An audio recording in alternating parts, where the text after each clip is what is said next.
Yo, yo, yo.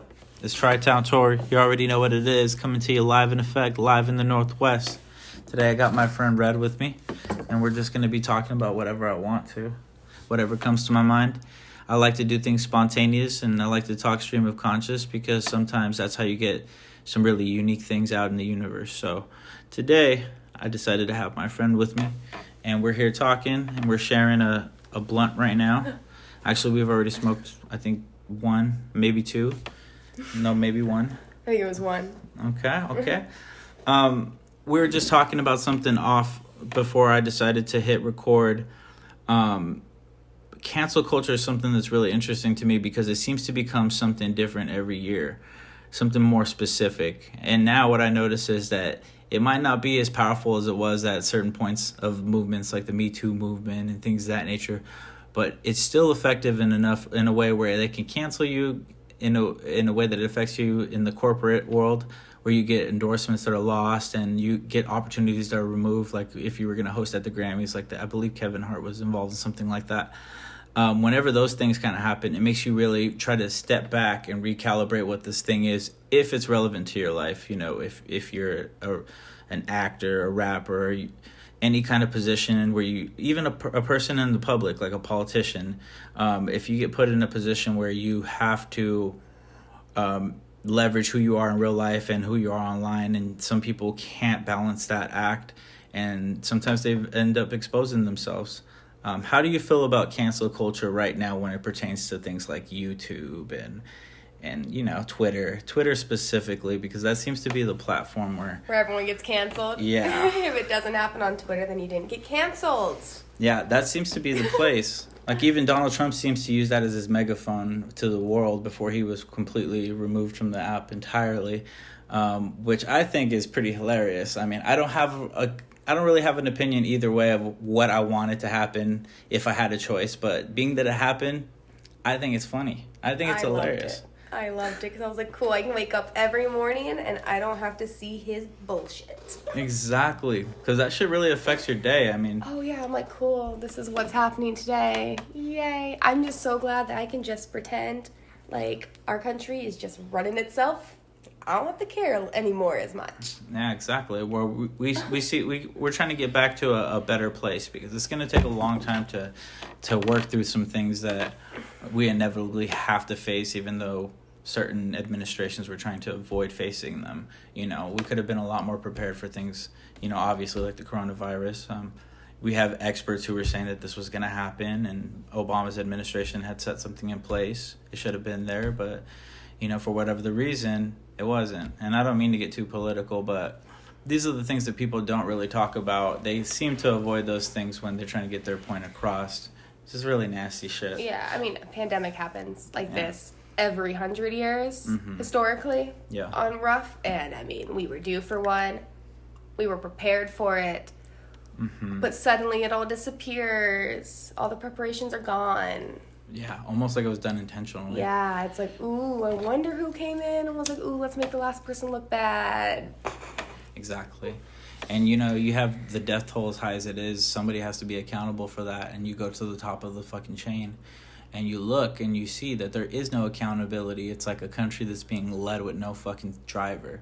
We're in a big boat just steering through the ocean and nobody's navigating. Oh, yeah. I mean, if, you're not listening to professionals who actually know what they're talking about. Exactly. Makes no sense. Did you go to medical school? No. You belittle them, and then you also have the audacity to say things like you have the highest IQ of any president that ever lived. Like your small man syndrome is so funny because you're in a strong man position, or you at least try to project yourself to be. Yeah, smart people don't have to tell everyone how smart they are. Exactly. It's just an egotistical reflection of how he actually feels and looks at himself. But I don't know, to step off of that for a second and just get back to cancel culture, I think that it's really interesting when a lie is more entertainable than a truth. So the truth is avoided to entertain a lie. And when that happens, the rapid wildfire that is a rumor that spreads online, it catches and accelerates, and suddenly there's more and more damage to somebody's actual career and their livelihood before you can actually verify whether this is an actual true event. And I think that this has happened, and we've just discarded people completely to go fend for themselves, even though they can probably never get a job again, or maybe get in a position where they could actually earn, you know, a decent wage for outside of whatever they used to do, because no one wants to hire them because they heard this or they heard that. Or they were all over the internet. Yes. It's kind of hard to get a job once you've been all over the internet sometimes, depending on what you're doing, you know? Exactly. And unless you have the right people, like lawyers and things of that nature, to defend you, and not only that, after the fact, remove things offline that aren't true. But sometimes if you do that, then people think you're even more guilty because you got lawyers involved. That's true. So I guess it really just depends, because there are situations where lawyering up would be the ideal way to go. And then there's also, like you said, situations where that looks suspicious. It's almost like when everybody's looking at the pardon and commutation list to see if Trump is going to put any of his family members on it. Because they want to see if these guys are going to make themselves look, you know, incriminated right off the bat. Yeah. Because if you did that, obviously you got things to hide and you're going to be in big trouble. Luckily, you can't do that, and you have to be charged with something first. There was rumblings that there was talks behind the scenes between him and his team where they suggested to not do that, because that would make him look exactly... Well, and most likely be thrown out, because I guess, at least what I was reading, is technically you can't pardon yourself from a crime you haven't been charged with yet. They were trying to do it preemptively? Yeah, and so some of the charges he hasn't been charged with yet, so, like, how do you pardon yourself from that? And then some of them were things that, like, you can't be pardoned for. He pardoned... I think he pardoned Lil Wayne. Yeah. And Kodak got a gun charge. And Kodak got a commutation. These are two rappers that are well, Wayne, I can't speak, does any charity work whatsoever, but Kodak Black does a lot of charity work. When they were doing Dave Duca, I forgot what his name was, but there's a guy named Dave. He did a charity where he was collecting all of this charity money for restaurants that were having trouble staying open. And Kodak donated $50,000, and he said, the only thing that I want is for it to go directly to, like, my hometown. So he wanted to keep restaurants in his hometown open. So he said, which is nice. Yeah. So Trump saw that, and obviously the right words got to the right people, and he got a commutation. I guess Lil Wayne supports Boys and Girls Club. Oh, well, that's pretty good. Yeah. Wayne was a child prodigy, so I think I heard on a documentary that he went to, like, the Boys and Girls Club. Makes sense. Yeah, I went there too when I was younger. Yeah. Yeah. Those are great organizations. Oh yeah. So you actually have things you can do and stuff. When you're poor. That's one of the cooler things that I thought happened on that list. I was really hoping for, I don't know why, I was really hoping for Joe Exotic to get a pardon. I'm actually more happy he didn't get pardoned, because I think it's hilarious that they had a limo waiting for him and a hair and makeup team, and he was probably telling everyone in prison, I'm going to get pardoned, Trump going to pardon me, I got a limo waiting for me, I'm going to be famous, and then everyone around the prison, hey Joe, I thought you were going home today. I thought you were being pardoned. Him just crying in the corner. God, you know he's got a tablet or some shit, because he's reading the shit on the line. He's thinking he's going to get pardoned. Oh, well, you know his lawyers were telling him. His lawyers were, like, preparing him. And they're like, Trump's going to pardon you. He's telling everyone. And then you don't get pardoned. Dude, say what you want. That would be a comeback for the decade right there. If he came back, that would be hardcore. But that's why he has to come back with a rapper. I think that a rapper has to put him out there in a music video. I think I want Joe Exotic to stay in jail. Oh, shit. When I watched that at the end, I was like, you know what? That's where he goes. That sounds about right. I think I want him out for an entertainment aspect. But it's not like he's going to do a sequel to his fucking series. Yeah. That was a once-in-a-lifetime sort of thing. That so much happened on that though. I'm just like, ooh. Oh my God. What is going on? When the dude shot himself. I completely showed that. Yeah. I wasn't ready for that. And it was a fucking accident? What the fuck? No, it wasn't. He said he was going to kill himself, and he did it. Oh, did he? Yeah, he committed suicide. Oh. Yeah. I need to watch it again, because I thought it was an accident. No. But I think I was, like, writing raps, and I was, like, partially watching it and stuff. Yeah, no. He committed suicide in front of that guy. I mean, that rest guy was in peace. That's fucked up. Yeah, that guy was traumatized afterwards. You know what's fucked up is that reaction, to catch that on camera and then use it, that was so intense. Like, you know. I don't know if they should have done that, because, like, you kind of see, that kind of sucked. You notice that Netflix kind of pushes the boundaries as far as, like, what their movies show and stuff. Yeah. I don't know if I'm fully for that. Like, it's like when the video was being put around about the girl who got shot at the Capitol too. I was like, ooh. So I get that she didn't stop, and yes, she needed that to happen because she wasn't stopping, and that was dangerous. Like a man, like one of the cops, like got beat to death basically with a fire extinguisher. Like, they were in fear for their life. But showing the video, because I saw it, and it was like, oh, it's really sad. Yeah, I don't like seeing it. I don't like to see someone die. Really nasty shit. Yeah. Oh no. That is being said on the internet about the situation. Yeah. Because people feel like it's their place to get their revenge shit off, you know, where they're making sick scenarios and comparisons, which is not fair to the dead. Like you shouldn't talk that way about the dead. It does, yeah. It's not fair that her videos being spread around. I get that she did some bad things. I'm not gonna lie, I love the memes. Yeah. Those are funny. Those are hard to deny. Yeah.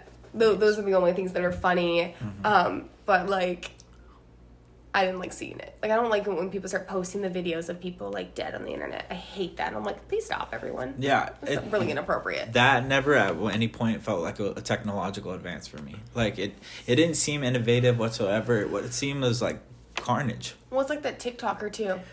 Remember her death was all over the internet? Did she kill herself on TikTok? No, the guy slit her throat or something like that. He got obsessed with her on TikTok, the e-girl. God, I feel like there's a lot of different scenarios on TikTok that have happened. You could talk about TikTok alone. And TikTok, I mean, Instagram had to start taking down the video, but it spread. Like, it was up for like an hour or two, I think. I think it was TikTok. It might have been YouTube. There was this creator who had a girlfriend. He was like in a domestic dispute. This was like in Russia. And she had pissed him off, and he pissed her off. They were fighting. They were going at it or whatever. And the next thing you know, he throws her outside in the fucking cold. And she's, like, pregnant with his kid. And I think that she was in her underwear. And she fucking... Oh, I read that. Yeah, she fucking died. She froze to death. Yeah, and this was all live streamed on YouTube. Yes, he, like, got paid to do it. They were, like, paying him to do tricks. And he was, like, had done multiple tricks that was, like, abusing her. And it was, like, even if they were in on it, like, the fact that, like... He did that. Yeah, and he would let people see you do that. Like, that's disgusting. He's disgusting. Yeah. And I feel really bad for her family and everything. And I don't know what Russia laws are, but I really hope he rots in jail because it was gross. Yeah, I find it hard to feel like there would be sympathy for that. I don't know how they treat celebrities in Russia, but I read the comments, and at least in America, no one had sympathy. No, I think what I understand is Russia has a lot of I've read like a lot of true crime cases about Russia. They're pretty strict about things. They have a lot of cannibal problems though. Really? A lot of cannibals. Damn. A lot of cannibals. I don't know what's up with Russians and eating people, but they eat people. Not all Russians, but they got a true crime issue over there with cannibals. Right. Well, it just happens in a frequency, you're saying.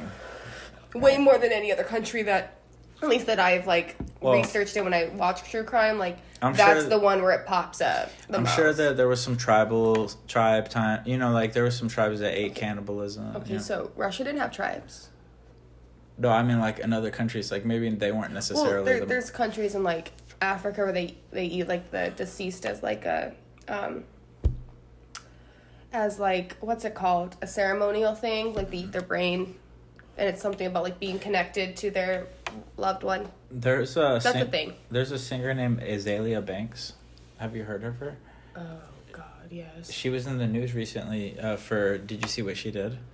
Something about she went after Beyonce this time, right? No, she did something worse. For her Instagram followers, she was on live and she dug up her dead cat. And I'm trigger warning for listeners. This is intense if you haven't seen it, but literally she boiled the cat to get the flesh and everything off of it. Because I think people said she was gonna do some voodoo shit. The cat's name was Lucifer. And she put the dates when he was alive and when he died. Here's the thing. Azalea Banks is known for, like, shocking stuff. Like, she's always trying to piss off someone or carve up some drama to get her name back in. And, like, the Beyonce thing obviously didn't work. Because I think she did recently try something with Beyonce, last week, I think. Or some other... Oh, really? Yeah, or some other African-American singer. I'm pretty sure, though, it was Beyonce. Yeah. And then everyone's basically just like, ignore her. It's Azalea Banks.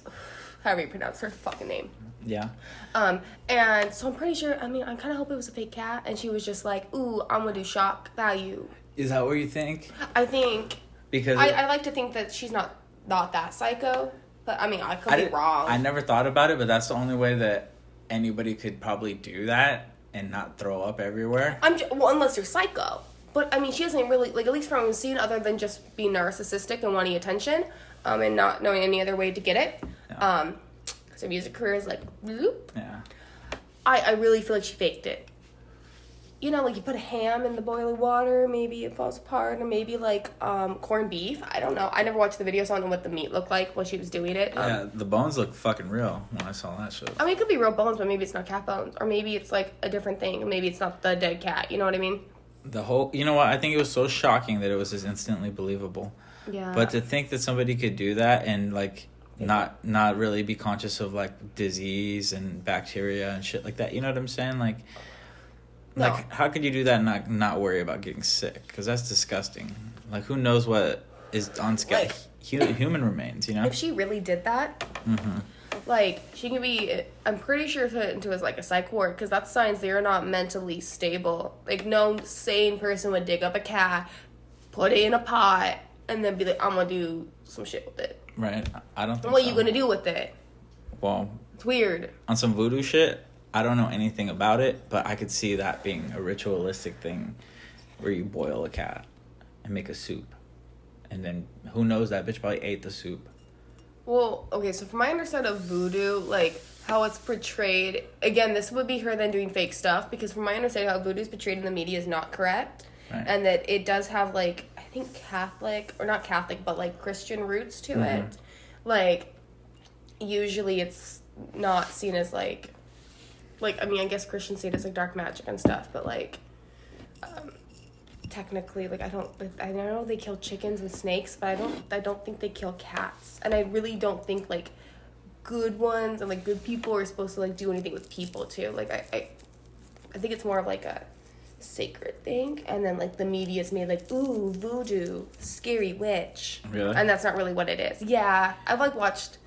well, okay, voodoo specifically. Yeah, voodoo specifically, because there's other black magics and things that like witchery. Right, and like voodoo actually is like I'm pretty sure, like, voodoo has, like... And I don't know if witchery is an actual term, and I'm just, like, because, like, we don't want to be, like, you don't want to be offensive or whatever, and, like, voodoo's, like... I don't want to discriminate the witches. Yeah. Yeah, that's a big movement, especially on TikTok. I'm on witch talk right now. Oh, they're all on it. Yeah. That's just savage. Witch talk. Yeah, Roman Catholic Church in West Africa.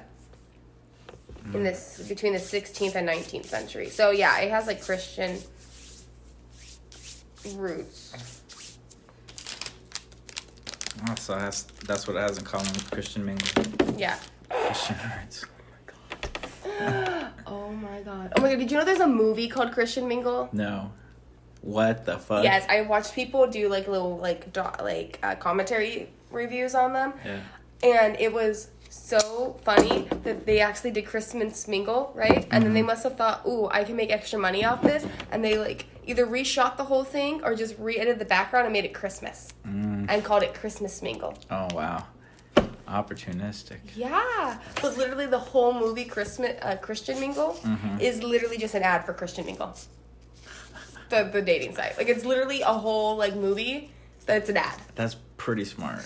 It has the girl who plays Gretchen in Mean Girls. She plays the main character.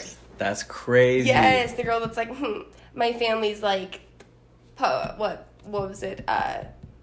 Toaster strudels. I had a crush. Girl. I had a crush on that girl. Yeah, she's the star in Christian Mingle. It's bad. It's a bad movie too. They get a watch out of me. Oh, it's it's so bad, but it's so funny. Like, it's so cringy. But yeah, that's a movie. I gotta check that exists. That out. Oh yeah. I bet it's fetch. No, stop trying to make fetch happen. It isn't gonna happen. That's what everybody tells me. They tell me I'm never gonna make it happen. Damn, that got real quick. I know, right? You turned my joke into a real comment. No, you know what's crazy is that I broke into an argument just for fuck's sake with a friend, and I said, I bet I can make that into like a weird like argument. So I said, well, maybe So Fetch could be more popular, be an actual popular thing, ironically, because people are so into nostalgia and they value things a lot higher now. So, like, let me give you an example. TikTok trends. Well, no, TikTok's already doing that. Yeah, they've already done that. What you're talking about, I've already seen it on TikTok. The way that it's turned into a product, like it's weird how nostalgia can be put into modern times, and it can be sold at a more valuable rate than it would have when it initially came out. It's just interesting how that works. No, and it's like a weird, like the humor on TikTok is so funny because I tried to use a video from TikTok to tell my therapist how I was feeling about something, and she watched it and she was like, I don't understand, the sound and the words don't match up. And I'm like, oh yeah, the sound's just like a background because it has something to do with it. Like I had to explain the whole thing. Yeah, it's related, but it's not exactly. I thought this would help you understand how I felt, and you're just confused. I'm sorry. Yeah, and you know what? I've done that too, where somebody showed me a clip and I read it too literal. Like I wanted to know specifically what this was for and that was for, and what the relationship was to it. But then when you realize that it's really a vibe, because if you're in the sound and you're watching it, it means something different to you because you relate to it. Yeah, they're like just using some of the sound, like words from the music for the video, and then they're actually putting the text, and that just. And I love it. There's no rules to it. No. Like, it just works. No, it made complete sense to me, but she was so confused. I'm like... I can see why it's captivating to follow certain videos, like, on TikTok, because the themes are really, like... I mean, if it's for you, it's for you. It's catered for you. Okay, their For You page is crazy. If you just watch a couple videos that you find real funny, you don't even have to comment on them, like them. Like, I barely interact when I watch anything. I just watch it and move on. Like, I never comment. But they so perfectly get only the videos I'm interested in. I'm like, how did you match my humor so well? The fucking algorithm, dude. It scares me. It's such a strong algorithm, and also it's like one of the first of its kind, so it's just like really cutting edge. It shows you how strong it is. Sometimes it messes up though. Because I ended up on Shroom Talk for a little bit, like mushrooms, and I'm not into that. And I'm like, okay, everyone's like taking shrooms and eating them on this. I ended up on cartel TikTok. Oh, that's scary. How did that go? It was weird because everybody's like, okay. You know, in the comments, like everybody kind of had the same reaction. So I felt like it was just something that was like an algorithm push, which is even weirder that the app would do that. Because why are they specifically choosing to put those videos in front of people if it's an algorithm? What is the algorithm reacting to, so to speak? Yeah, like what are you interested in, or what did you watch to make them think, this is your shit. Exactly. I got you. But if you look down the comments, it's just a bunch of people who are either like jokingly into it or just like really confused, puzzled. Yeah. And it just makes you think that maybe the algorithm groups you in other ways that aren't just, you know, the traditional ones that you would think of, I guess. Somehow I ended up on far right TikTok. Oh, really? I don't know how I ended up over there.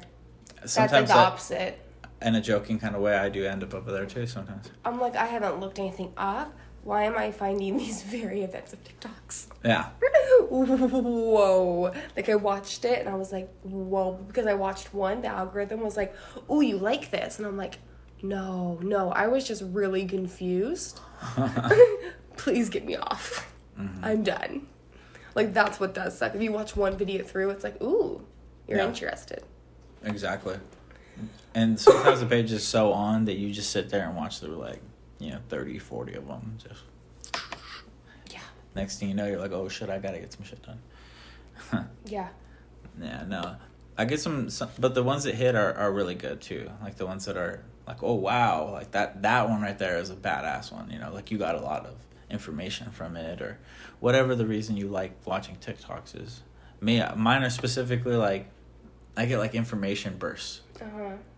Where like it'll be a specific topic and people will be like really super researched into it, and then it comes off like a little documentary that's just like digestible for the second, nothing that's supposed to be too heavy. But a lot of times I see a lot of conspiracy ones that are just really outrageous. Yeah, like just I could never believe that, but they're preying off of people's like ignorance, and people don't do research. And oh yeah, I saw someone post something saying that the COVID vaccine was killing people. 100 people died from the COVID vaccine, and it was like some media post, but she only posted, like, the altered article of it, and it wasn't even showing, like, all the information. The people in the comments were like, oh my god, see, I knew it, the vaccine's killing people. And, like, going off. And I was like, please stop. Yeah. But then, like, you see other random comments, like, you're spreading misinformation, like, what's wrong with you? People are actually dying from the virus. Stop. Exactly. Yeah. So, I don't know. The internet kind of...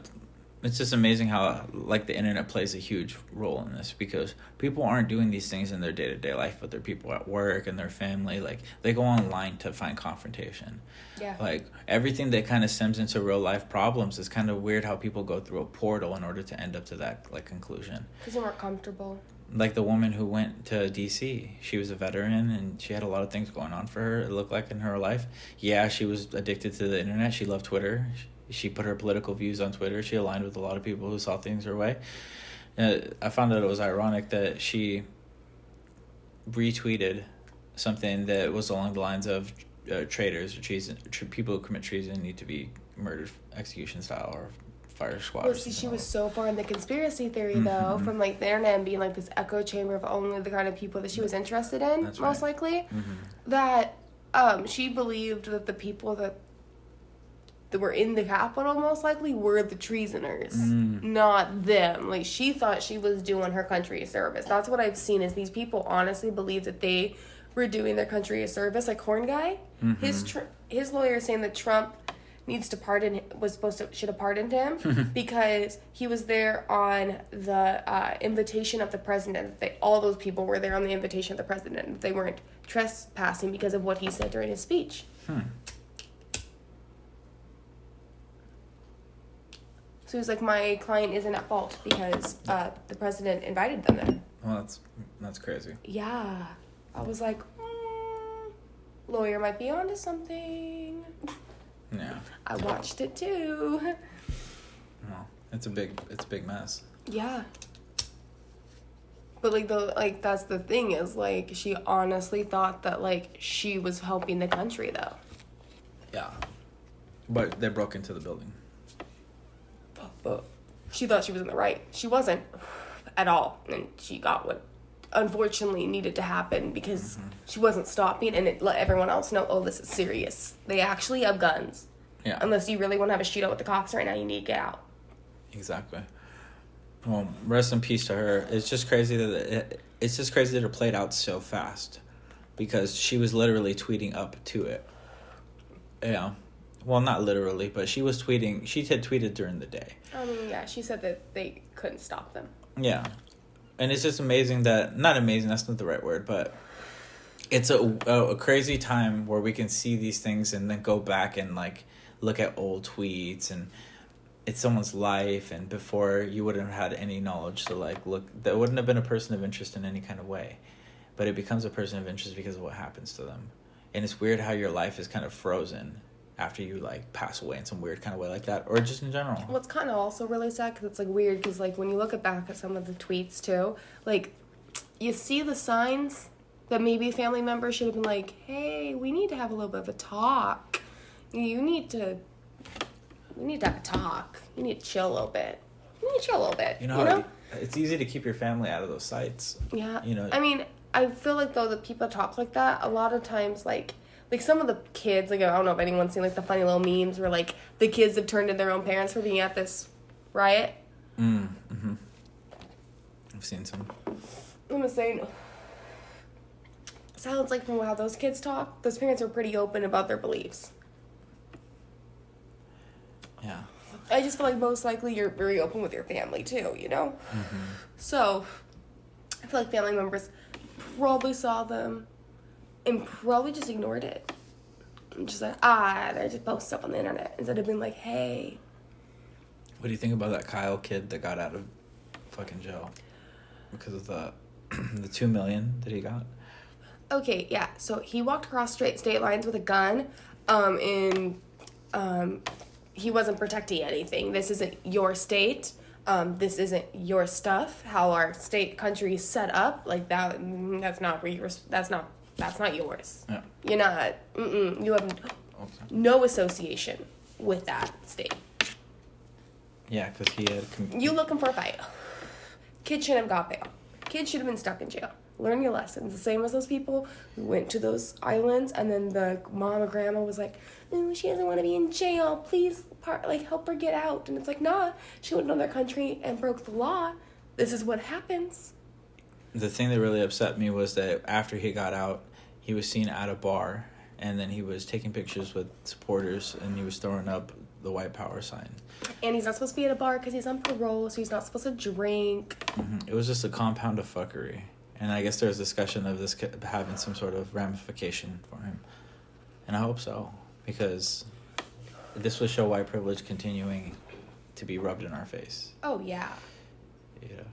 No, it's annoying, because I'm sure if this happened to anyone else, like a Native American, a Hispanic, or a African American, yeah, they wouldn't have even probably got bail.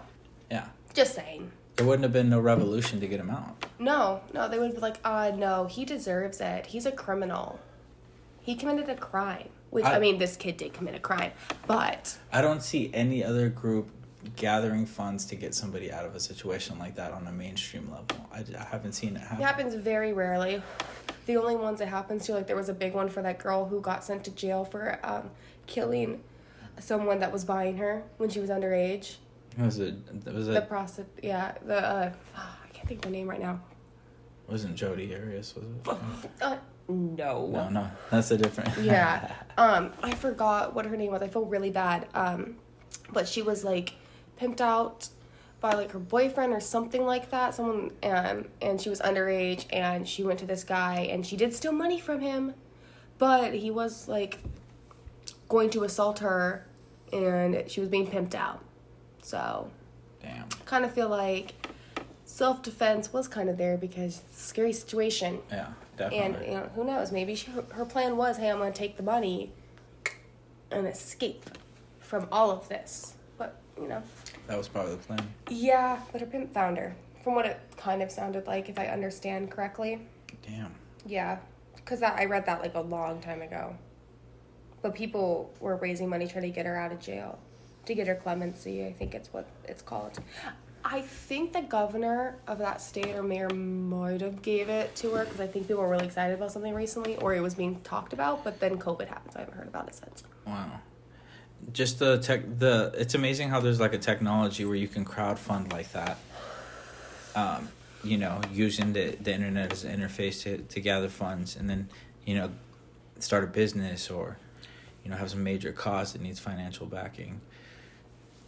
It's just crazy how like the times that we're in, the tools that we have, the people who take advantage of the tools, that if they do the right thing, they can benefit better than anybody we've seen, to a certain extent. Like you have new startups that are popping up everywhere. I remember I used to work for Coinstar. I worked at a call center that was for Coinstar.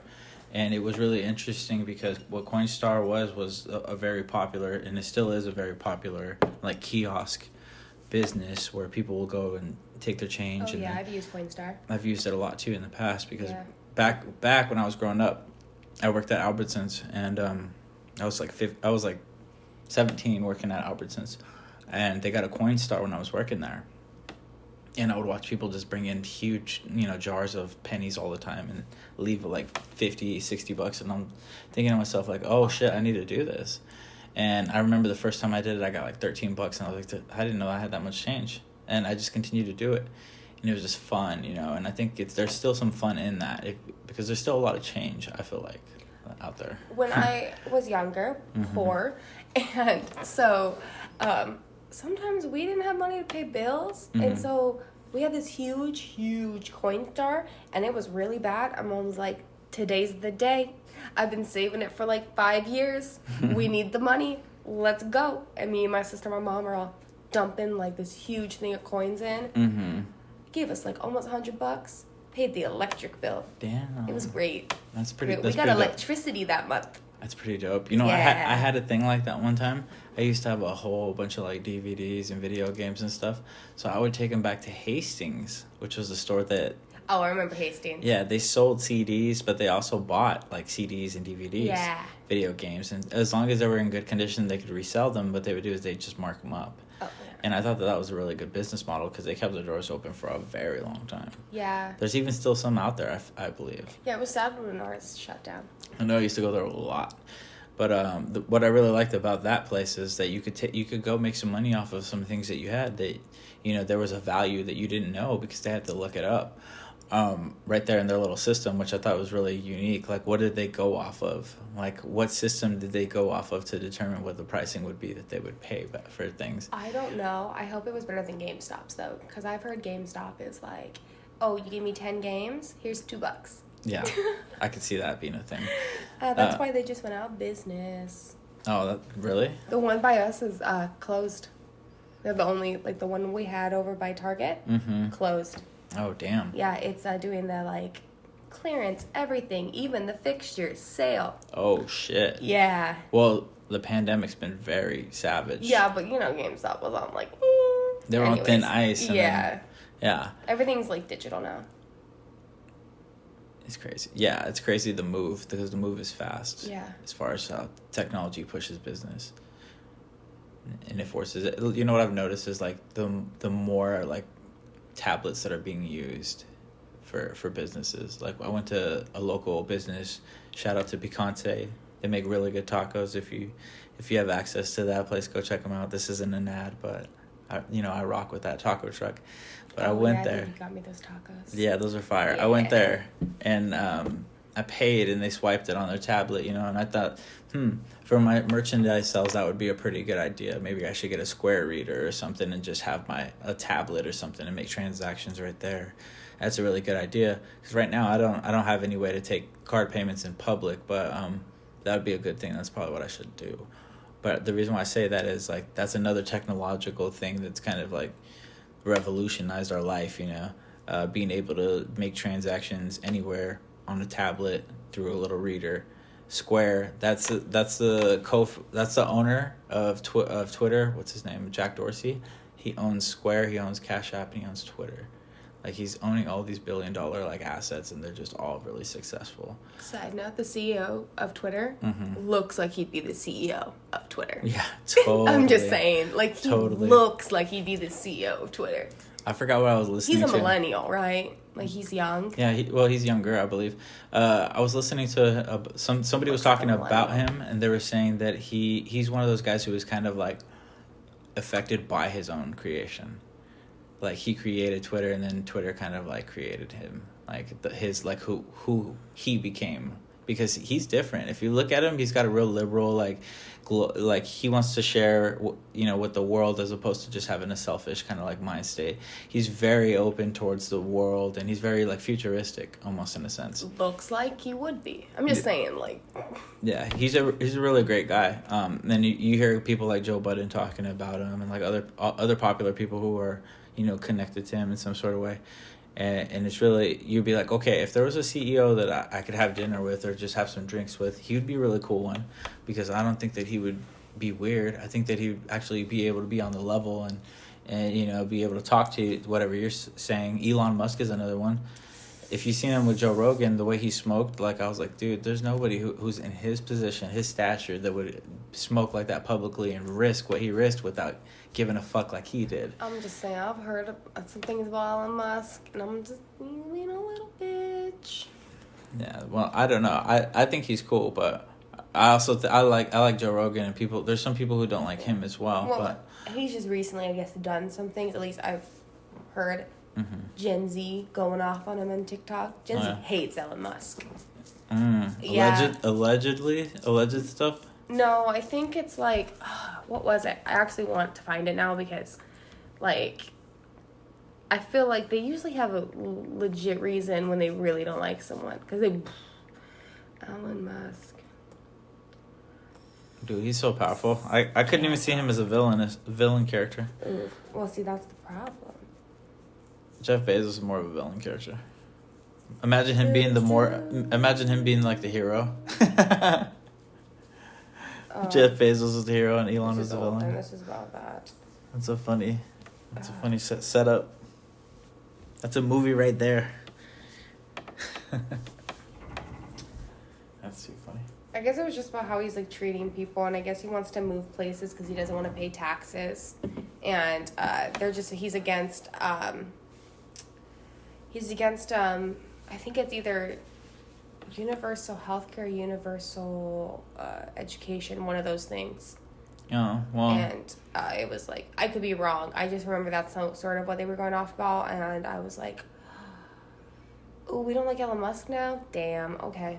Well, that's fair. The reason why he moved his company gives me vibes. The reason why he moved his company was because of the way California was starting to treat businesses, and he had to run Tesla, and he couldn't run it in California, so because taxes. He had to move it. Well, also don't you remember, or you probably didn't read the headlines where he told his workers to go back to work, and he had like all the protocol, like everything. So if the cop showed up, that if anybody was gonna get arrested, it was him, and he did this whole thing, and they let him fucking work, and nobody stopped him. And well, see, and that's the thing too. It's like, well, if your job's open, you have to work, right? Yeah.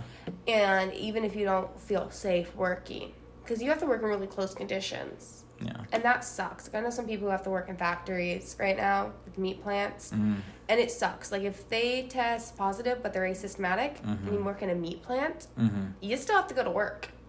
Because of that thing that Trump signed or whatever, that make them like priority. Yeah. Like, that's horrible.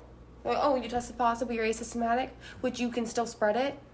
I don't think a lot of people know that. Yeah, that's okay. You can go to work. Or they don't really think about it, but like that is a thing. Yeah, like that's what I mean. Like if your job's open, you have to go to work. Like you can't just call out. Right, you can lose your job actually. Yeah, and like yeah, maybe at Tesla's place if they get sick, like they do get to go home, you know. But like that sucks because you have to be close. You do have to, like, you're in a factory. Yeah. It's closed space. It's kind of like you have to be by people for long periods of time. It's not like when if you're in the retail store and you have that barrier between you and you have to be by the customer for like 5-6 minutes while you're doing something. And, you know, like that's different. It's not as long. Like these people are by each other all day. Just breathing in each other's air. I always have my mask on when I'm out in public, like you should, like everybody should. But when I've gone to places like body shops and warehouses and I've walked through with my mask on to see nobody wearing any masks, it makes me feel like I'm the only one who's taking it serious, and it makes me not even want to be there for too long because I don't know who could be potentially, you know, and maybe I'm wrong for thinking that way, but I don't know who could be sick and then get me sick. Well, because a lot of people don't care, and then some people aren't wearing masks because, like, if you work in an environment where maybe a lot of people who are against masks work, why would you want to wear a mask there? Everyone's going to, like, make fun of you and call you names. Yeah, like, I mean, that's the reality of it. Yeah, people who don't want to wear masks, when you're at work and you're wearing a mask and they got to wear a mask, they get mad at you. Yeah. Like... There's no avoiding it. It's awkward, you know, and if your job's not enforcing it, like, yeah, like, imagine working at a place where you're the first one to wear a mask and everybody's kind of looking at you like you're, like, a dumbass. Yeah. You know, and then they start to slowly wear masks because it starts to get enforced, and then now everybody wears it, and, you know, initially you were the one who got the arrows, I guess, so to speak. Yeah, because, well, like, humans are, like, social creatures, and we want to do what other people do, so if we feel judged, we're not going to do it, even if that's what we should be doing. Exactly. It's so crazy how you have to literally beat a group into submission before they can, like, leave you the fuck alone. Yeah, I mean, people have always known that during the Spanish flu, which we all know now was super deadly and very cause for concern, and if people wouldn't have worn masks like they did back then, more people would have died. But there were anti-maskers then, too. Yeah. And who were like, I'm not going to wear a mask. And it's like, you're going to die. And you saw what history did in that sense, yeah. A lot of people died. Or a lot of people were arrested for not wearing masks back then. They were a little more intense about it than now. See, that right there, chill. I believe that right there must have been very terrifying, but there was a level of not knowing what was going on like we do today. Yeah, like, they had no concept of germs, too. So, I mean, I'm just saying, that's even more crazy for people who actually see people dying who really don't understand how it works, and then people who do kind of know how it works be like, hey, do this. And people are like, no. Yeah. Oh, okay. Okay. And then we never got better on that. Exactly.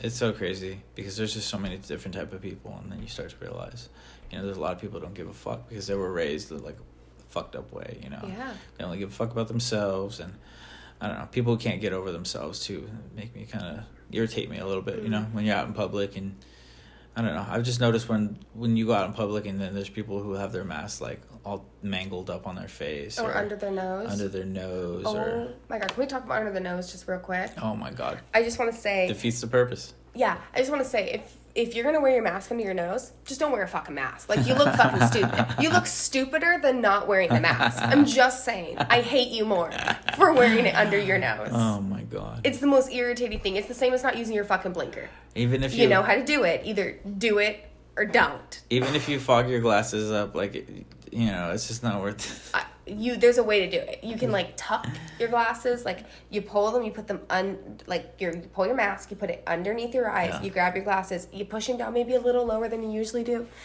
but then your glasses aren't getting foggy, and you're not going to get COVID, as long as everyone else wears the mask.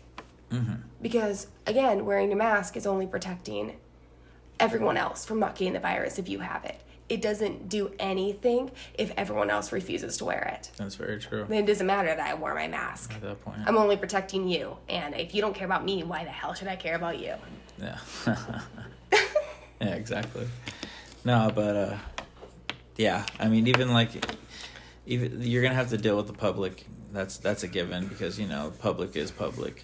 But, like, just having the clash with people who are out of bounds, you know, they, like, cross lines and they push.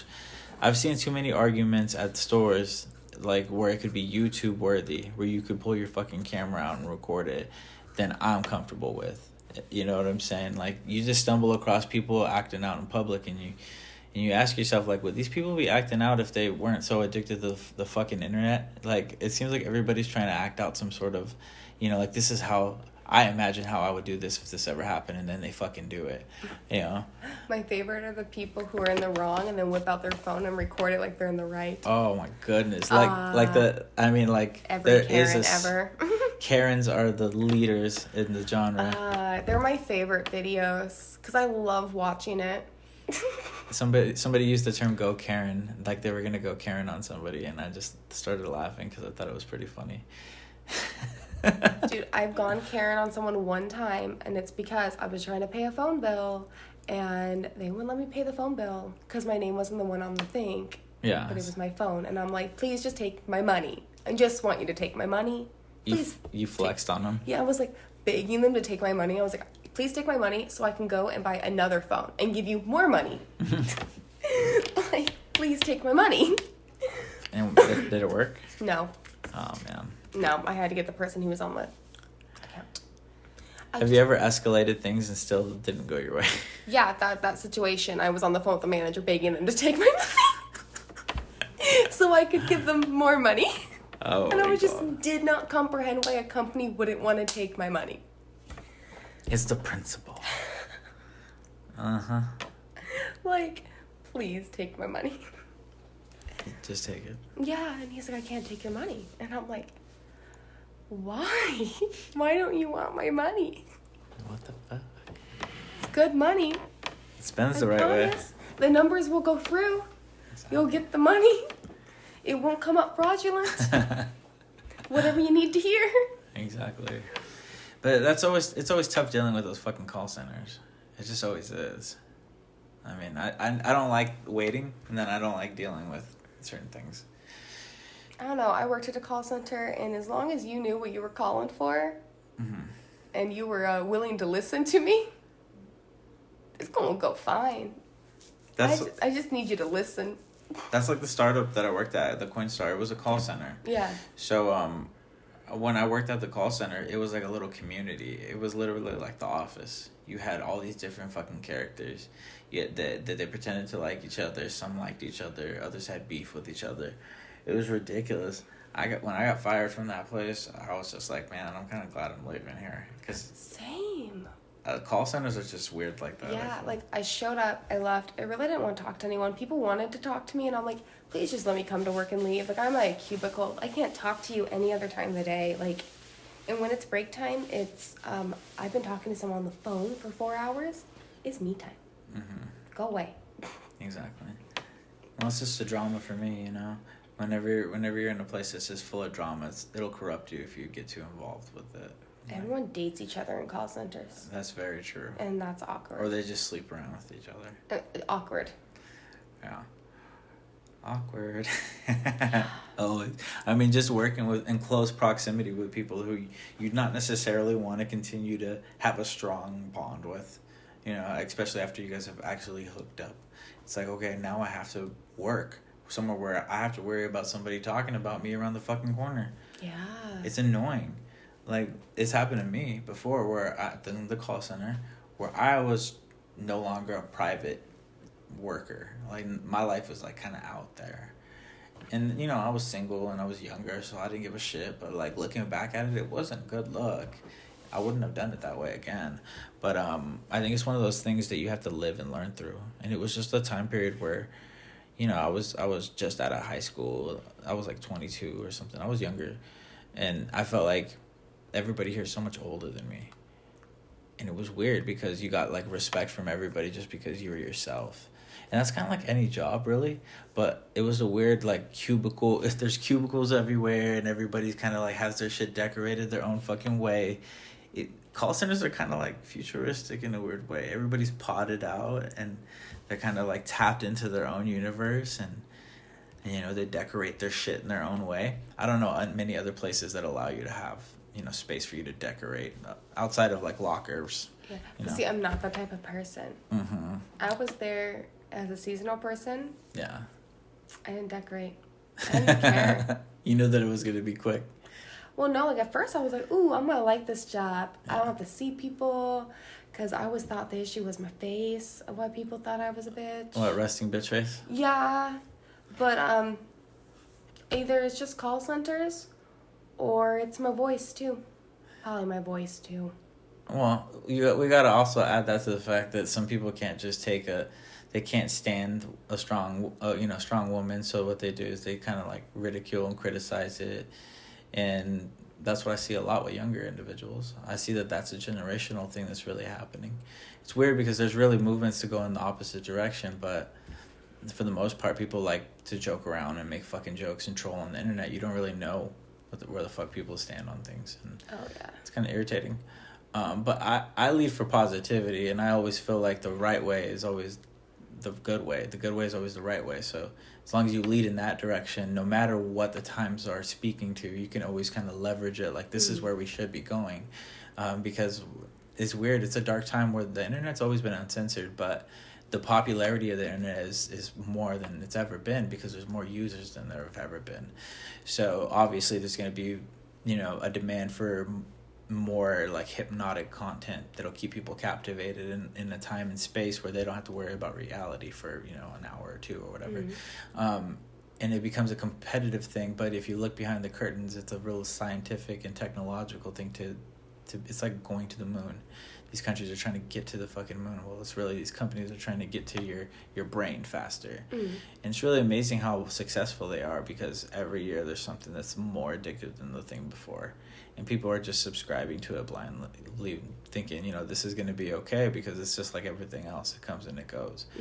But it really does have an effect on people because what I've noticed is that some things that are really powerful, like TikTok, they could have a hypnotic effect on people where it starts to change people's like mannerisms and behaviors because people are looking for some sort of like pathway. And sometimes they'll find it in a digital format. And it could have positive effects, like people who are like into like self-help and self-improvement videos and they want to like change things about their life and therapy videos, things about that nature. But imagine like the hot trash that people consume all the fucking time that has like no nutritional value on like a mental level. Like that could have a negative effect on you too.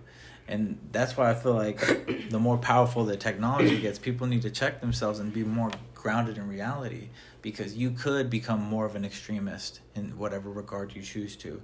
Like these Trumpsters, the ones that are really super extreme, they radicalize themselves into being this way. Oh, yeah. And the internet played a large part of that. Oh, yeah. The world knows this. This is true. I mean, your friends and word of mouth can only do so much. Propaganda can only do so much. But you self-radicalizing on an internet format can do so much. That's why Parler is being investigated on so many people. And I love that no one will pick it up.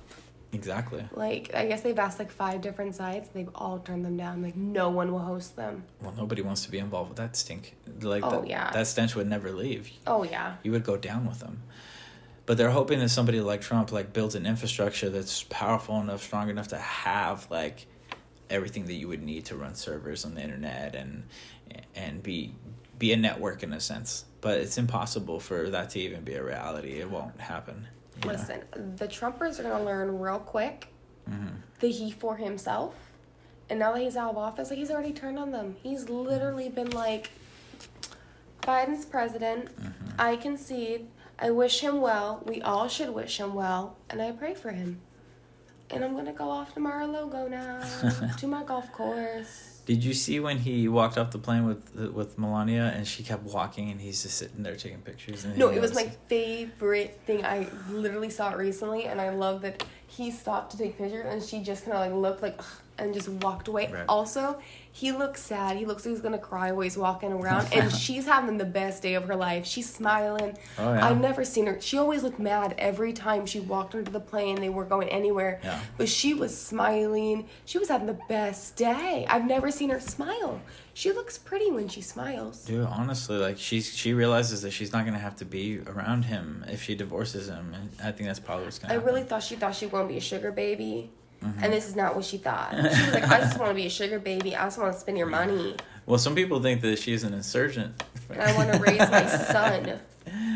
You know what I'm saying? She loves that kid. I can see that. Like, she, mothers that child. I wish the best for her and her child. Oh, yeah. I honestly don't. Like, I don't like when people are mean to her because I really don't think it's fair. I think she's just in a situation where she's with this dude.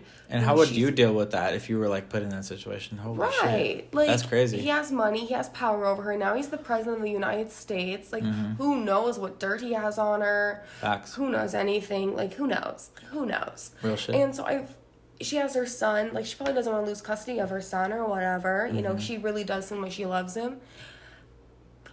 I really actually feel bad for her. Like, I don't like all the people that have been mean to her all the years because it's really not fair. That she's just because she's never publicly come out and said anything mean. She has tried to be a first lady. You know, she says do you remember that jacket? First lady.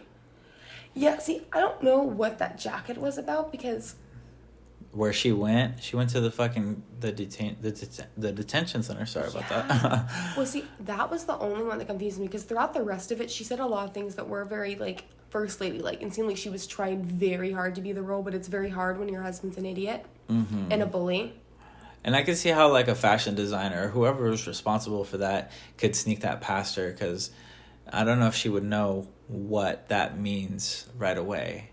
Yeah, her first language is not English, and I think people forget that she's Slovenian or something. She's like, I'm pretty sure her first language is not Russian, but it's one of those countries. Yeah. I don't know how many languages there are over there. Right, we'd have to look it up. Yeah, I'm not very like. Because it was a sick message. It really was because of where she was at and just what it was mean. I don't care, do you? I don't really care, do you? Or some shit like that. Yeah. No, it was just mean. It came off really like bad taste. Yeah. So it makes you wonder who's in charge of that. But then you see things like that all the time. Like if you watch music videos and you see like all these fucking artistic like, you know, messages and you're like, okay, well the artist isn't obviously choosing these things. You know, it's either the graphic designer or the video editor, whoever is behind the scenes. Yeah. But who's instructing them? I saw some videos that were even saying that maybe she did do it on purpose, but not for the reason everyone would think, but instead to make people talk about it. Well, because it blew up, more people kept talking about it even more. Like a clout demon kind of thing. She probably is a clout goblin. Yeah, you know, just to make people talk about it. And, you know, because more people did talk about the detention centers, and she did seem like she did care about kids. I'm not gonna lie. Yeah, well, the way she talked about Christmas was interesting. Do you remember? About decorating for Christmas. Well, imagine how stressful that is. Trump is kind of crazy. She got her shit off, though. Yeah, he says some things that I'm like, oh, what are you going on about? You sound insane and unhinged. Well, they say he sounds like a babbling toddler, and I think that's true. You know, sometimes I've heard him just go on and on and on. But sometimes he does just sound unhinged. Just unhinged. Like, some of the things he would tweet, and you just don't sound right. So, like, honestly, who knows how he is as a person? And who knows if, like, he was kind of taking it out on her and she's like, I don't want to deal with this Christmas stuff. Like, this is very fucking stressful. Because who knows if you go to jail? Everyone might have forgot, but he currently is still, like, they're waiting to take him to trial for the rape of that child. Like, I think they dropped it because he threatened, like, suing her even more for money or something. But they were trying to get his DNA and he denied it. Well, check this out. Like, if you look at all the presidents that we had, and how like we've gotten more transparency as technology has evolved, and now we've gotten to the point of where we watch the whole president's election on YouTube. Yeah. You know, if you look in the future, when they look back and see who this president was, it's going to be well documented how we felt about him. Mm-hmm. But this is what's interesting, because never before have we been able to see in such clarity someone's true personality. I imagine it getting a lot worse in the future, but I don't know how. How could we get even more personal than we already are with technology and the way the media works and capturing people's lives and portraying it in a certain way for people's entertainment and ratings? You know, it's just a really interesting thought, because that's really what's happening on the internet.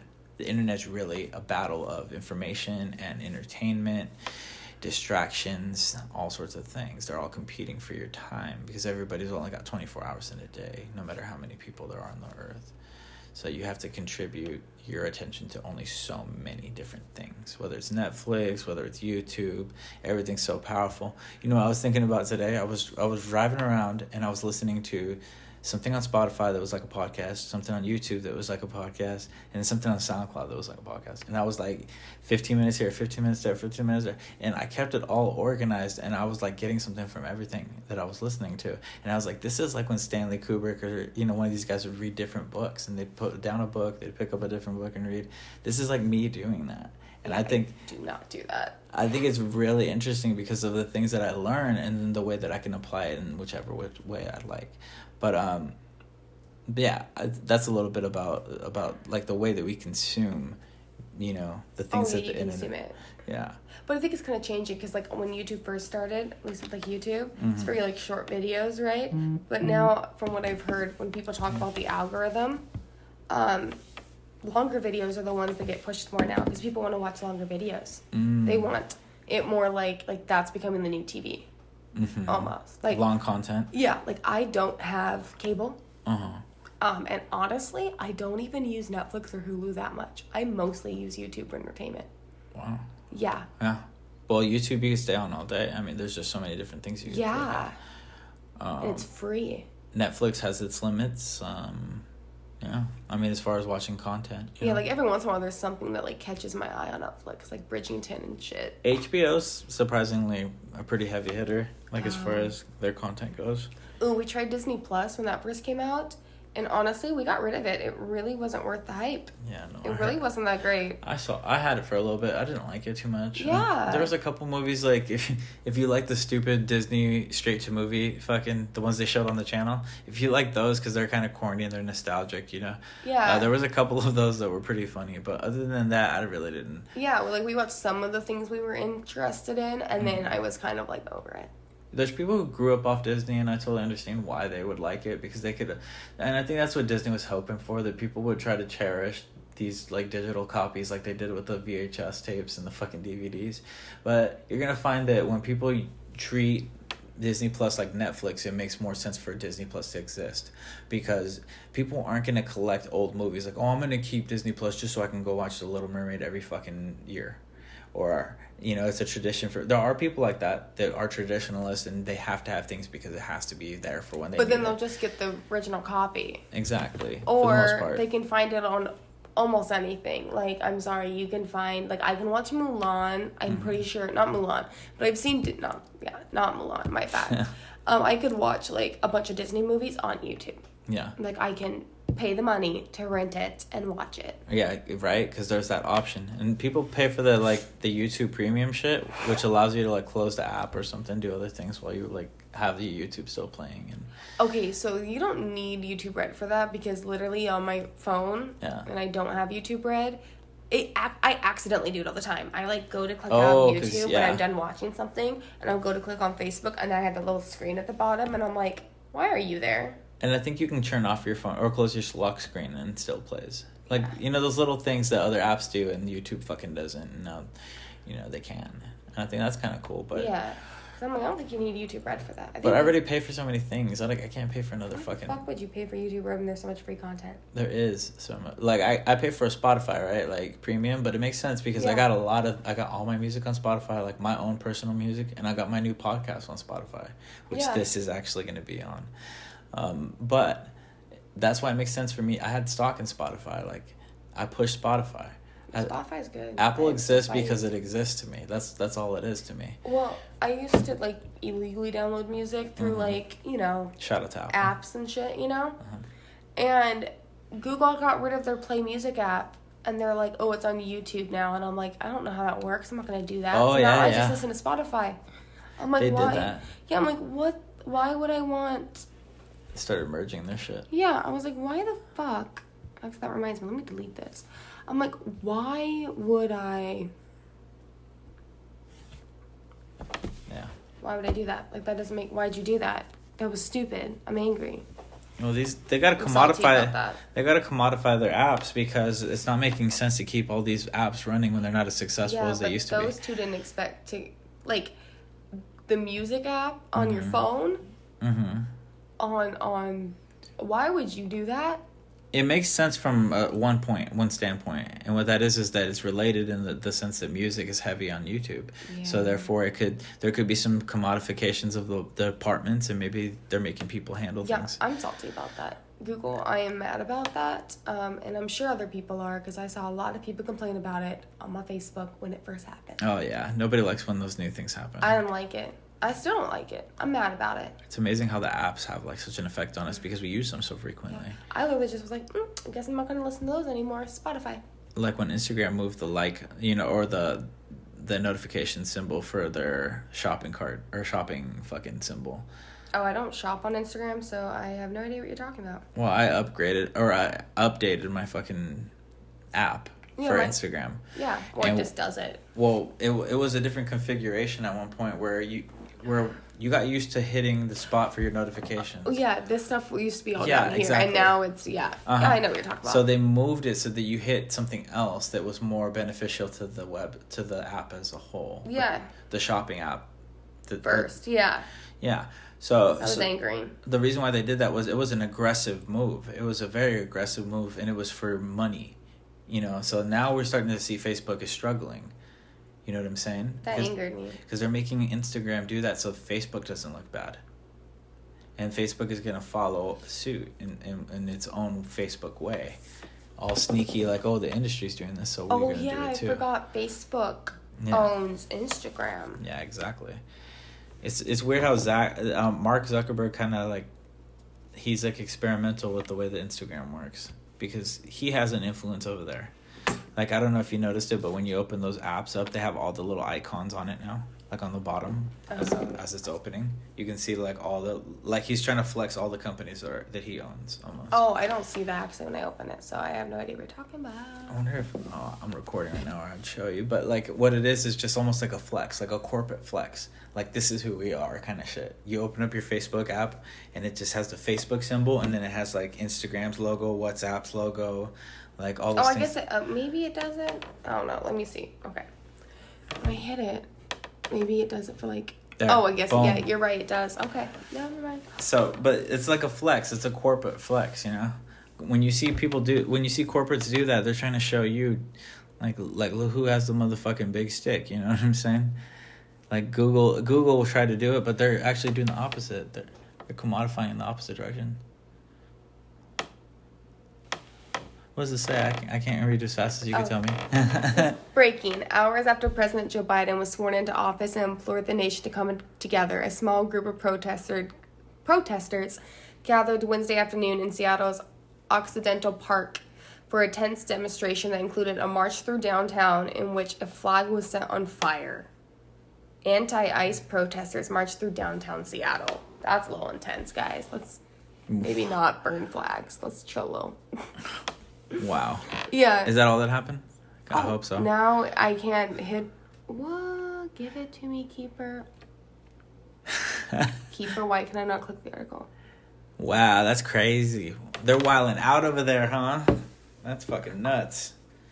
That's not cool. They need to sit the fuck down. They're not doing anything. No, that's not helpful, guys. How do they think they're going to avoid that? Like, getting in trouble for that? Yeah, There's like... no way. Okay, here's my question. Anti-ice. We all, like, why would people who... Because anti-ice would most likely mean, like... I know. Left, democratic people kind of tend to not like ice. Well, it's the right. No, the right like ice. Oh, no, you're right. Yeah. Yes. So, we just had a whole unifying thing. If anything, like, if you are a Democrat, like, technically you won. Uh-huh. You won. Yeah.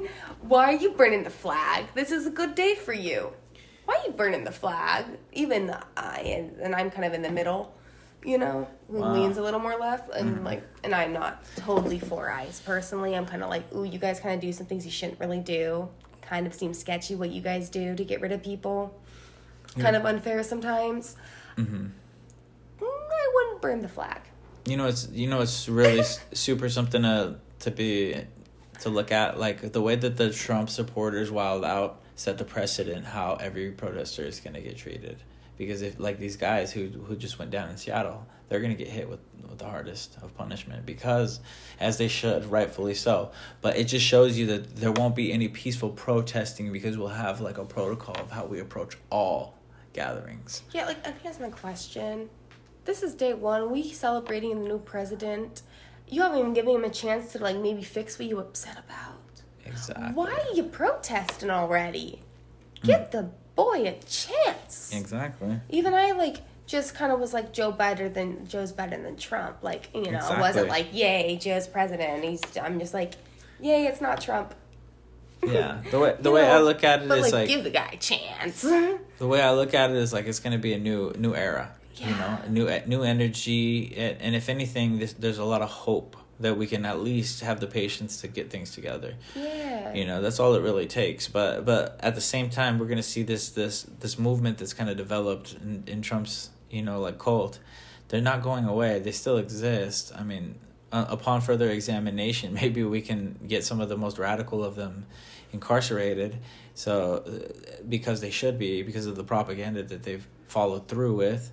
Like, the people in Congress who knew of this and supported this sort of thing behind the scenes. I know. Like, those people should really get brought forth, and they should follow the cell. They should figure out what was going on. They should follow it as soon as they figure it out. I mean, if they're worth anything, they should do that. But I don't know if they will. I mean, especially because of how it's uniquely a white problem, you know, like the alt-right as far as this is concerned. And it's going to get approached in a different way. I have seen some stuff, though. Like, I saw someone on my Facebook who is Hispanic, who was very pro-Trump. She's an older lady. I see that, too. Yeah. And doesn't make she sense was, like, posting saying that migrant workers were saying that even people with no papers were eating steak under Trump, and now they're not even going to be able to pay for gas. And they're going to be going back to eating just beans and rice. And I was like... The self-hate is really bad. Yeah, I was like, okay, so... It's ugly in any group. First, I don't really think that's how people who, you know, have to work, who maybe don't, you know, aren't legal citizens, who are just here because they're trying to have a better life. I don't think they talk like that. I don't know, personally, but I feel like you don't just be like, ooh, even us with no papers. Like, I don't think that's how you talk about yourself, right. You know? Also... He's done and said a lot of bad things about people who are coming over with no papers. Yeah. He's trying to stop them. He won't let you guys in. If you guys get caught, like, there is no chance, almost, to get in under him. So I just don't see people who are coming here illegally would even like him. In any kind of way. Yeah, because he's kind of making it harder for you guys. Yeah. In, like, an unfair way. It seems like Joe Biden's the opposite, because he's got, like, a plan. Yeah. So it just seemed like this fake post that someone started, and she reshared it, and I'm like, well, why do you like him? You, of all people. Why do you like him? Exactly. Wow. Yeah. It just made me feel sad. This is crazy. 'Cause that's why I don't really like the world of politics, but you have to be aware of what's going on in the world, or else you kind of are blind to so many things. Yeah, that's why I'm excited for this new stuff, because then we can all just pretend politics don't exist again as much. Like, I mean, there's still some things we have to care about, you know, like, Just because Biden's president again doesn't mean, like, the police brutality is going to go away. Yeah. Or, like, racism or anything like that. Or just in time for the aliens. Yeah. So, but... We're supposed to figure out... It's going to get better. There's more information that's coming out about aliens. So much more. Aliens. I hear so much bullshit, I don't know what to fucking believe. There's just so much shit out there already. Like, I'm hearing new things. Did you hear about the CIA releasing papers about, like, manifesting and how it's a real thing and parallel universes are real and all sorts of things? Like, they released it and they gave you, like, shit to, like, look up on Google to see if it was real. Like, I was like, if the CIA knows this, like, this is things that people believe. This is things that I believe to a certain extent. Well, technically, we have files that after a certain amount of years, because there was, like, some law or amendment, something like that, that made it so, made a lot of information that had to be declassified. That's how we know the Area 51 even does exist. We don't know what's in it, but, like, they're like, oh, it's an air base, but, like, we know it exists because of this. So after a certain amount of years, like, information gets declassified. That's the law. So it's possible that this information was classified and it was under the terms where it's classified for a certain amount of time, and then it has to legally be declassified, and that might just be what happened. It's kind of like the JFK shit. Yeah. So it's very possible that could have been what happened, especially if it's not seen as a threat to national security, you know? Technically telling us that parallel universes exist wouldn't be a threat to national security. You know, some people on the right are really terrified rather than alien invasions and things of that nature, they're more terrified of, like, concentration camps being set up and, like, people who have coronavirus, like, being, like, whisked away to these camps. That seems more of, like, an extremist conspiracy to me. But the right, who's, like, people that are moderately on the right are starting to think more like extremist. The right want to be victims so bad. So that they'll follow conspiracy just to be victims. Yeah. That's a very interesting. Yeah, they want to be victims so bad. They are like, oh, they're going to set up concentration camps for sick people. Okay, what makes you think that? Because no other country did that. I think maybe China did stuff like that. But we're not China. Like, chill. That's not how we're set up. Like, that's literally why our country's set up the way it's set up. Like, that's why, like, we have America. And then under America, there's the individual states. Because states are, like, their own countries. They make their own laws. That's what the National Guard is for. From my understanding, it's supposed to be loyal to the state, not the country completely. Yeah. So, like, it'll help the country, obviously, because we're all supposed to be in alliance with each other because we're all one country. So it's a blanket term for the state's local reserves. Yeah, like, it's for each individual, like, honestly, like... Like for martial law, to activate martial law. Yeah, also in the sense that, like, okay, so say that if Trump had tried to be like, oh, I'm going to use the military, the U.S. military, to try to take over the U.S. It wouldn't have worked. No, because then the National Guard is separate, technically, because they work for the state. Exactly. And they're going to be like, oh, this is my time to shine. People don't know that. They don't think about that. Yeah, that's my understanding of what the National Guard is. That makes perfect sense. Yeah, but that's why we don't really have militias anymore, because the National Guard is our militias. You know what Trump was relying on? He was relying on the fact that people were brainwashed enough to be activated to act without even communicating with each other. How ridiculous is that? Because they were all running in the sense of a movie, because that's what happens in movies. These are non-playing characters.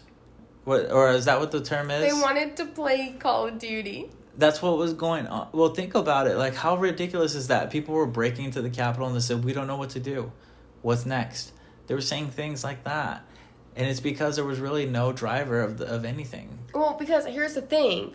They wanted to break it. Like, they wanted to help Trump, right? Yeah. But once they got in there, are they really going to overthrow the government? Is that really what your plan is? Is that what you want to do? You want to overthrow the government? They stole the laptops, but they could have just stole it to hawk them. Yeah. Because, I mean, honestly, you want to overthrow the government? That doesn't really make sense, because if you're supposed to be patriots and you're for the country, Like, that would be very bad for us. But they also don't have a plan after that fantasy becomes a reality. They don't have a plan for that. Well, that's what I mean, because the fantasy of doing a coup is there, but you don't actually want to do the coup. You don't actually want to overthrow the government. So once you get there, you're like, now what? Because I'm just saying, if they actually wanted to overthrow the government, they would have killed all the cops there. You would have actually killed them all, because there were people with guns. Or the senators. They had weapons. A lot of the senators got out. That's how they got. Those are the people that you'd have to. Well, that. But you see, it's just a crazy scenario. It seems like something out of a movie or some insane plot. The fact that people think that this is actually a possibility. Yeah.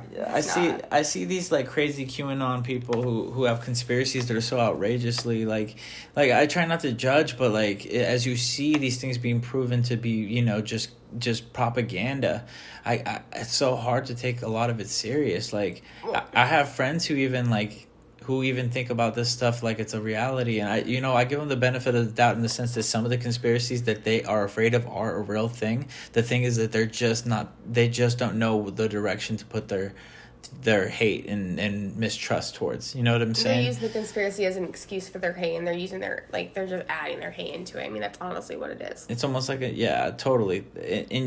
It's just sad because I do have friends that are like that, but I know that doesn't define them. But at the same time, it's like, come on, you gotta fucking wake up. That's not what's going on here. But it's just like a tribalism thing, you stay close to your tribe, and what your tribe thinks, that's what you think. And I know this is true because if I was just to stick to one group, I'm connected to so many different walks of life, so many different people. Like if I stay to one group and I reflected what the politics and the belief system of that group was, it's real easy to be a chameleon and just blend into a group. It really is. The more diverse of a person, the more you can pretend to be in anybody's group. But at the same time, who you are at the end of the day is always going to be really obvious online the more you participate. So it's really interesting to see like these people exposing themselves to be racist online or having just like weirdo personalities. Like you see people in like professional positions that are having to resign or because they say something stupid online, like whether they're intoxicated or not, it just happens so frequently. Yeah, I don't know how I completely feel about people who like get fired for things they do on their off time, because I'm like, ooh, you're not paying me, so I kind of should be able to do whatever I want. Yeah. But at the same time, there are some people that do things that are so bad. Yeah. Like people getting fired for going to the Capitol riot. Yeah. Sorry, you deserve it. Yeah. Why would your job want to be associated with that? You sound crazy. Exactly. Like you doing crazy things. It's going to get back to their job. Yeah, and that one's fair.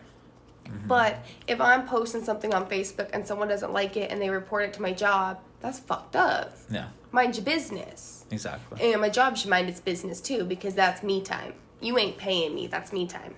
There's so many levels to it because, like, look at something like Roseanne did. She was on Ambien and she was on Twitter and she was going off about some politician, saying that the politician who was she was an African-American female and she was, a very respected person. She was comparing her to, like, an ape, I believe. But the problem with Roseanne, though, was even though she was on Ambien at the time, she had done things when she was on Ambien that were also kind of offensive towards people, and afterwards continued to, and when she wasn't on it, she literally stood by her statements. And she had some sort of accident when she was younger that altered her the way she was. And some people say that that's not an excuse for all the things that she's done. No. But it kind of makes sense because of it. Think of it this way. Most serial killers had some type of head injury happen to them when they were younger. Wow. It could be as simple as falling on your head. Yeah.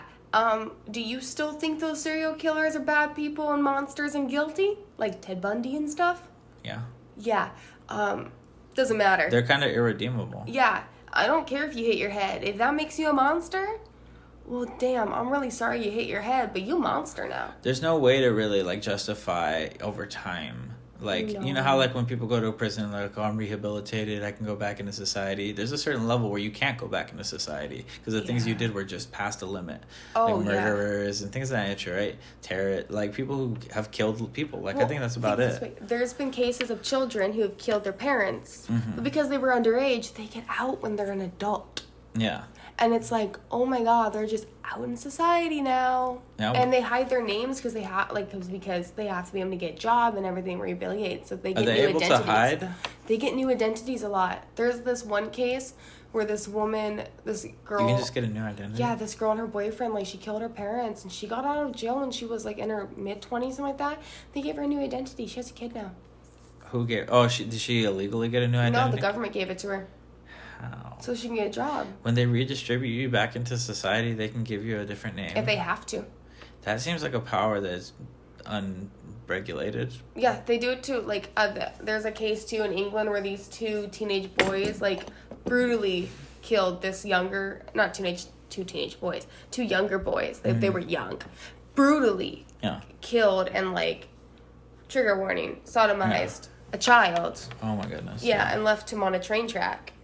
And they got out and when they were like 19, and they got new identities, and one wouldn't keep his fucking mouth shut, and it came out that it was him, and they had to give him another new identity. Wow. The government was not happy. England was not happy. Damn. Yeah. I'm still mind blown that the government has the power to just give you a different identity, even if you were a serial killer. Yeah, they have. Well, they or have, not a serial killer, but a killer. Like a killer, yeah. They have to, because these people can't get jobs afterwards. But it's almost like, why do they care about them getting a job when there's obviously other levels of prison where those people don't have any help whatsoever getting jobs? It's almost impossible for them to get jobs. What's happening is that because these people, it usually only happens like with these cases, right? It usually only happens when they were children when they commit the crime. Because the reason that they're getting out when they're adults. So there's some sort of special. Yeah, they're being deemed as like, oh, you did this as a kid, you didn't understand completely. Because a lot of times you do crimes as a kid, once you become an adult, they wipe it clean unless they try you as an adult. Wow, that sounds like some privilege. It's really hard to try a kid as an adult, unless, not gonna lie.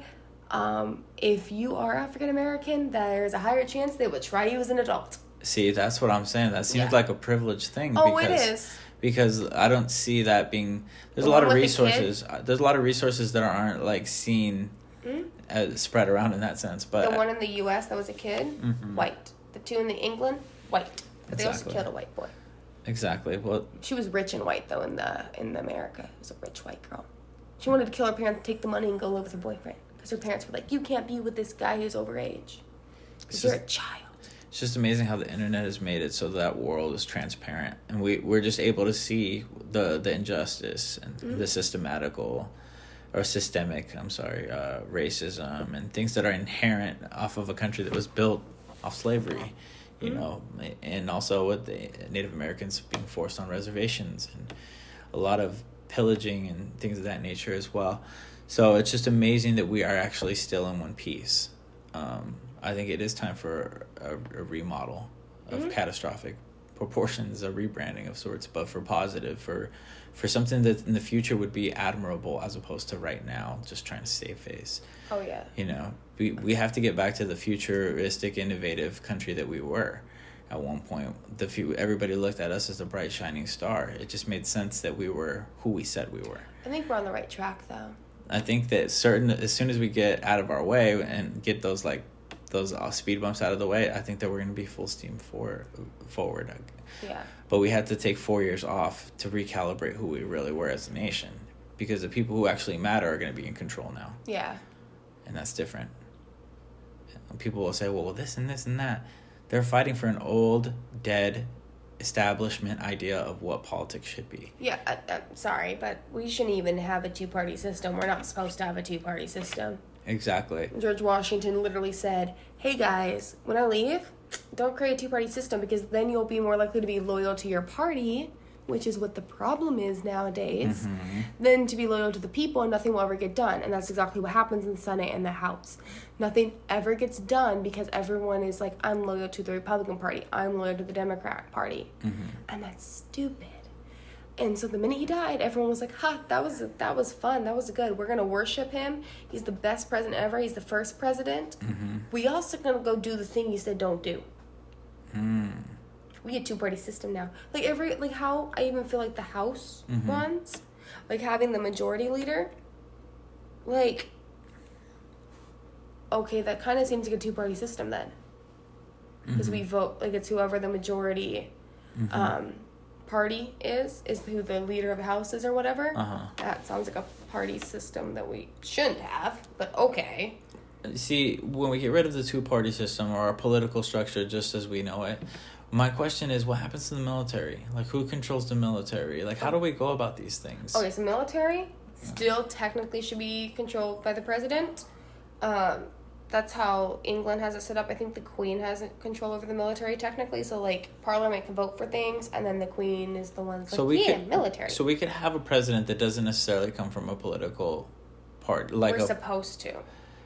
That's how it's supposed to be. That's how we're supposed to have senators. That's how we're supposed to How would we go about, like, choosing these people? So technically, everyone's just supposed to run on their political beliefs. So, like, if someone believes that we should all have guns, but abortion should be legal, and also gay marriage, and whatever religion you want, right? That's what I'm running on. Whatever. Some could. And then someone else is running on, like, no guns.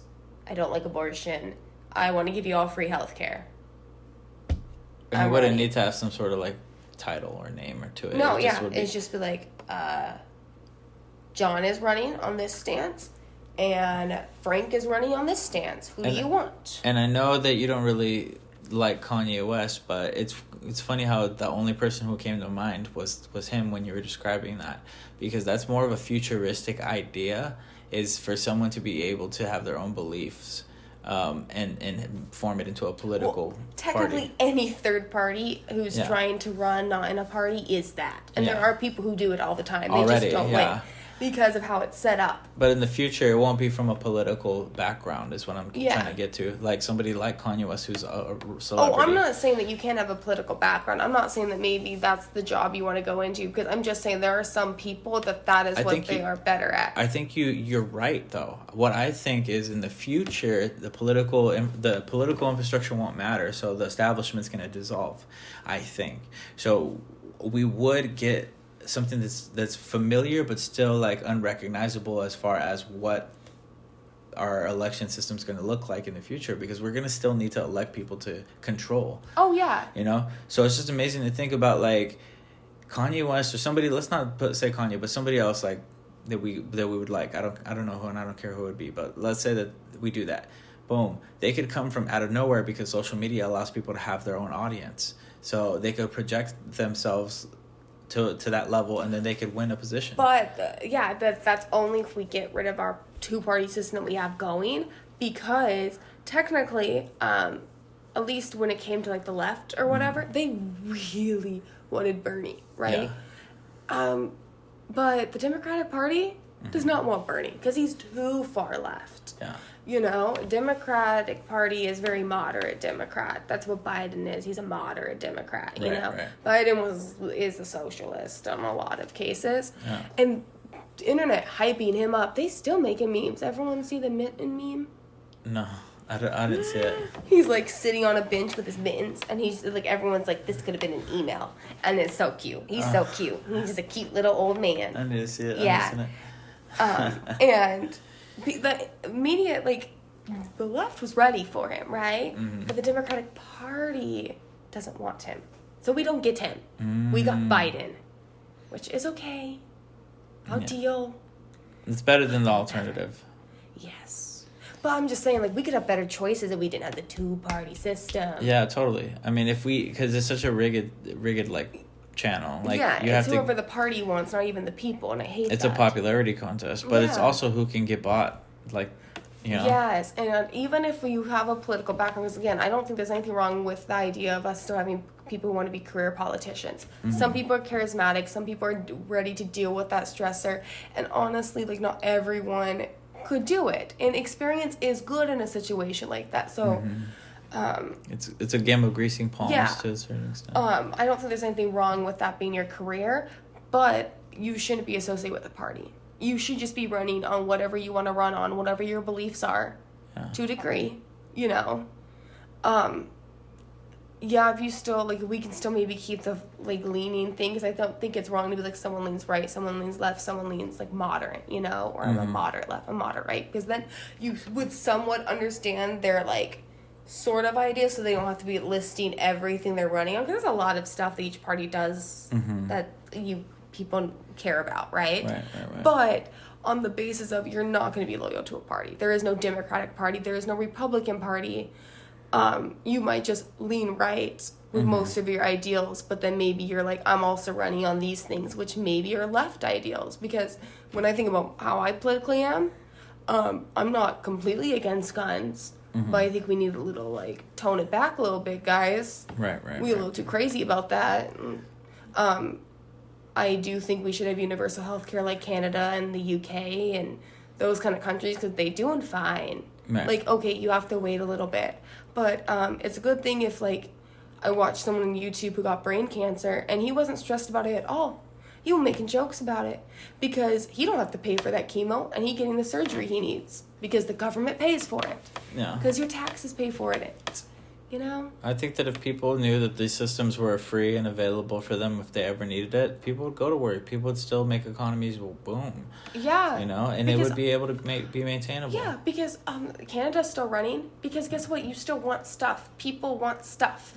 We are like birds. We like shiny objects. No, I mean, and life is better when you have your things. You know, whatever it be. Even if I have free time, I want money to do free time things. Like if you have hobbies and shit, you know, and you need things for your hobbies, you know, it just makes sense to. Or you want to travel. Yeah. You need money. You need money to enhance. Yeah. It's not necessarily the life, but it's the enhancement of life. You know what I'm saying? Because you make the money doesn't make you. But But I totally feel like the materialism, like it only gets you so far. Like with me personally, I have to have materials to make music. I have to have materials to make podcasts, you know, things of that nature. So I have to spend money for Apple this or you know, whatever I need to spend money on. And I think that happens whenever anybody have to create their hobbies or create things that'll keep them distracted from, you know, whatever the hell they're trying to avoid in life. Because a lot of us use our shit for distractions. I mean, there's times where I'll just get on YouTube and watch documentaries, you know, for a couple hours. I don't know how long you wanted to go on the podcast. I think we got a nice little chunk of time. Yeah. But you know, what time is it right now? 7:22. It's not that late. We've been talking about a lot of good topics though. Your phone's wrong. My phone is wrong? Why does it say that? Maybe that's when I started recording. Yeah. Yeah. I'm like, it's 9:00 at night. Oh shit. So yeah, we should probably wrap this one up. Would you?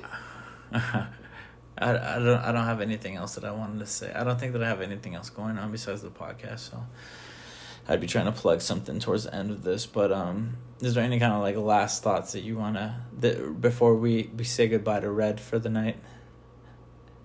No. No. I think I love how we started with cancel culture, and that's not what we talked about. I love that. We just cruised along with it. But that's why I love that. That's why I think that these kind of conversations are going to be some of my more favorite ones, because it really allows you to get a lot of stuff out. You know what I'm saying? So hopefully we do another one. And I know I'm going to enjoy listening to this one. But okay, I'm gonna sign out. ToryNorth.com, @ToryNorthwest. Bye-bye. Signing out.